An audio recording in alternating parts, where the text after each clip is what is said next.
ओम श्री गणेशाय नमः। ओम गं गुरुवे नमः। ओम नमः शिवाय।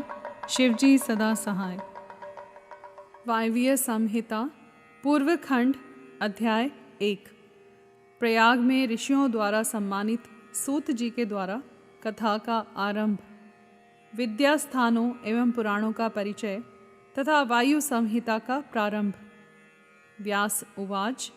नमः शिवाय सोमाय सगणाय ससुनवे प्रधान पुरुषेशाय सर्गस्थित्यंत हेतवे शक्तिर्प्रतिमा यस्य ह्यैश्वर्यं चापि सर्वगं स्वामित्वं च विभुत्वं च स्वभावं संप्रचक्षते तमजं विश्वकर्माणं शाश्वतं शिवं व्ययं महादेवं महात्मनां वज्रामि शरणं शिवम। व्यास जी कहते हैं, जो जगत की सृष्टि, पालन और संहार के हेतु तथा प्रकृति और पुरुष के ईश्वर हैं, उन प्रमथ गण पुत्र द्वय तथा उमा सहित भगवान शिव को नमस्कार है, जिनकी शक्ति की कहीं तुलना नहीं है, जिनका ऐश्वर्य सर्वत्र व्यापक है तथा स्वामित्व और विभुत्व जिनका स्वभाव कहा गया है, उन विश्व सृष्टा सनातन अजन्मा अविनाशी महान देव मंगलमय परमात्मा शिव की मैं शरण लेता हूँ। जो धर्म का क्षेत्र और महान तीर्थ है, जहाँ गंगा और यमुना का संगम हुआ है तथा जो ब्रह्मलोक का मार्ग है, उस प्रयाग में शुद्ध हृदय वाले सत्यव्रत परायण महातेजस्वी एवं महाभाग मुनियों ने एक महान यज्ञ का आयोजन किया। वहाँ क्लेश रहित कर्म करने वाले उन महात्माओं के यज्ञ का समाचार सुनकर निपुण कथावाचक, त्रिकाल वेता, उत्तम नीति के ज्ञाता तथा क्रांतदर्शी विद्वान पौराणिक शिरोमणि सूत जी उस स्थान पर गए। सूत जी को आते देख मुनियों का मन प्रसन्नता से खिल उठा। उन्होंने उनसे सांत्वनापूर्ण मधुर बातें कहकर उनकी यथा योग्य पूजा की। मुनियों द्वारा की हुई उस पूजा को ग्रहण करके सूत जी ने उनकी प्रेरणा से अपने लिए बताए गए उपयुक्त आसन को स्वीकार किया। उस समय महर्षियों ने अनुकूल वचनों द्वारा उनका सत्कार करते हुए उन्हें अत्यंत अभिमुख करके यह बात कही। ऋषि बोले, शिव भक्त शिरोमणि, महाबुद्धिमान, महाभाग रोमहर्षण जी, आप सर्वज्ञ हैं और हमारे महान सौभाग्य से यहाँ पधारे हैं। तीनों लोकों में ऐसी कोई बात नहीं है जो आपको विदित न हो। आप भाग्यवश हमें दर्शन देने के लिए स्वयं यहाँ आ गए, अतः अब हमारा कोई कल्याण किए बिना आपको यहाँ से व्यर्थ नहीं जाना चाहिए। इसलिए आप हमें शीघ्र वह पवित्र पुराण सुनाएं जो अत्यंत श्रवणीय, उत्तम कथा और ज्ञान से युक्त तथा वेदांत के सार सर्वस्व से संपन्न हो। वेदवादी मुनियों ने जब इस प्रकार प्रार्थना की, तब सूत जी ने मधुर, न्याय युक्त एवं शुभ वचनों में उन्हें इस प्रकार उत्तर दिया। सूत जी ने कहा, महर्षियों, आपने मेरा सत्कार किया और मुझ पर कृपा की है। ऐसी दशा में आपसे प्रेरित होकर मैं आपके समक्ष महर्षियों द्वारा सम्मानित पुराण का भली भांति प्रवचन क्यों नहीं करूँगा। अब मैं महादेव जी, देवी पार्वती, कुमार स्कंद, गणेश जी, नंदी तथा सत्यवती कुमार साक्षात भगवान व्यास को प्रणाम करके उस परम पवित्र वेद तुल्य पुराण की कथा कहूँगा, जो शिव तत्व के ज्ञान का सागर है और भोग एवं मोक्ष रूपी फल देने वाला साक्षात साधन है। विद्या के संपूर्ण स्थानों का, पुराणों की संख्या का और उनकी उत्पत्ति का विवरण दे रहा हूँ। आप लोग मुझसे इस विषय को ध्यानपूर्वक सुने। 6 वेदांग, 4 वेद, मीमांसा, विस्तृत न्यायशास्त्र, पुराण और धर्मशास्त्र, ये 14 विद्याएं हैं। इनके साथ आयुर्वेद, धनुर्वेद, गंधर्व वेद और उत्तम अर्थशास्त्र को भी गिन लिया जाए तो ये विद्याएं 18 हो जाती हैं। इन 18 विद्याओं के मार्ग एक दूसरे से भिन्न हैं। इन सब के निर्माता त्रिकालदर्शी विद्वान साक्षात भगवान शूलपाणी शिव हैं, ऐसा श्रुति का कथन है।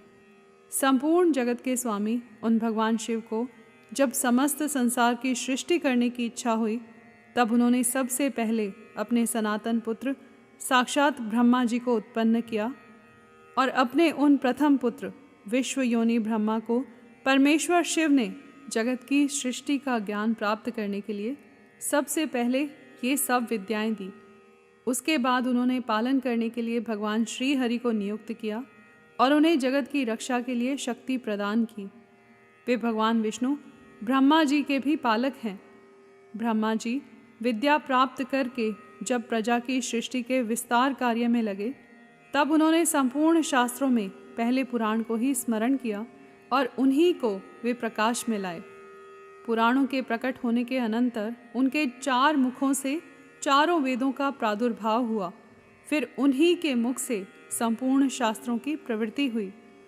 द्वापर में भगवान श्री हरि सत्यवती के गर्भ से उसी तरह प्रकट हुए जैसे अरणी से आग प्रकट होती है। उस समय उनका नाम श्री कृष्ण द्वैपायन हुआ।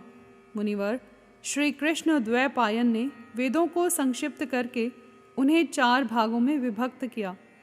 इस प्रकार 4 भागों में वेदों का व्यास यानी विस्तार करने से वे लोक में वेद व्यास के नाम से विख्यात हुए।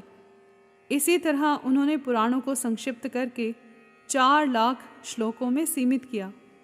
आज भी देवलोक में पुराणों का विस्तार 100 कोटि श्लोकों में है। जो द्विज 6 अंगों और उपनिषदों सहित चारों वेदों को जानता है किंतु पुराण को नहीं जानता, वह श्रेष्ठ विद्वान नहीं हो सकता। इतिहास और पुराणों से वेद की व्याख्या करें। जिसका ज्ञान बहुत कम है, अर्थात जो पौराणिक ज्ञान से शून्य है, ऐसे पुरुष से वेद यह सोचकर डरता है कि यह मुझ पर प्रहार कर बैठेगा। सर्ग, प्रतिसर्ग, वंश, मनवंतर और वंशानुचरित ये पुराण के 5 लक्षण हैं। छोटे और बड़े के भेद से 18 पुराण बताए गए हैं। ब्रह्म पुराण, पद्म पुराण, विष्णु पुराण, शिव पुराण, भागवत पुराण, भविष्य पुराण, नारद पुराण, मार्कंडेय पुराण, अग्नि पुराण, ब्रह्म वैवर्त पुराण, लिंग पुराण, वाराह पुराण, स्कंद पुराण, वामन पुराण, कूर्म पुराण, मत्स्य पुराण, गरुड़ पुराण और ब्रह्मांड पुराण। यह पुराणों का पवित्र क्रम है। इसमें शिव पुराण चौथा है, जो भगवान शिव से संबंध रखता है और सब मनोरथों का साधक है। इस ग्रंथ की श्लोक संख्या 1 लाख है और यह 12 संहिताओं में विभक्त है। इसका निर्माण साक्षात भगवान शिव ने ही किया है तथा इसमें धर्म प्रतिष्ठित है। वेद व्यास ने इस 1 लाख श्लोक वाले शिव पुराण को संक्षिप्त करके 24,000 श्लोकों का कर दिया है। इसमें 7 संहिताएं हैं। पहली विद्येश्वर संहिता, दूसरी रुद्र संहिता, तीसरी शतरुद्र संहिता, चौथी कोटि रुद्र संहिता, 5वीं उमा संहिता, 6ठी कैलाश संहिता और 7वीं वायव्य संहिता है। इस प्रकार इसमें 7 ही संहिताएं हैं। विद्येश्वर संहिता में 2000, रुद्र संहिता में 10,500, शतरुद्र संहिता में 2180, कोटि रुद्र संहिता में 2240, उमा संहिता में 1840, कैलाश संहिता में 1240 और वायव्य संहिता में 4000 श्लोक हैं। इस परम पवित्र शिव पुराण को आप लोगों ने सुन लिया।